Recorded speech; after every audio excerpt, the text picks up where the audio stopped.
সাফ women's championship 2026-এর আসরে মালদ্বীপকে 11-0 গোলে উড়িয়ে দিল ভারত। গ্রুপ পর্বের নিজেদের প্রথম ম্যাচে গোয়ায় 25শে মে সোমবার ভারত উইমেন্স ফুটবল দল সাফ চ্যাম্পিয়নশিপের উদ্বোধনী ম্যাচে মালদ্বীপের মুখোমুখি হয়। বি গ্রুপের এই ম্যাচটিতে মালদ্বীপকে 11-0 গোলে বিধ্বস্ত করেছে স্বাগতিক ভারত। গোয়ার মাঠে ম্যাচের শুরু থেকেই একচেটিয়া আধিপত্য দেখায় ব্লু টাইগার্সরা।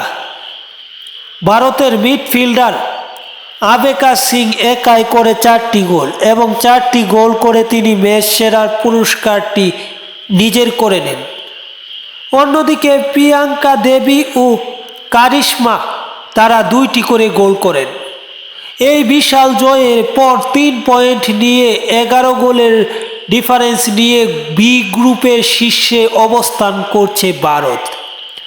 ভারতের পরবর্তী ম্যাচ আগামী 31শে মে বাংলাদেশের মুখোমুখি হবে, যারা কিনা এই আসরের বর্তমান চ্যাম্পিয়ন।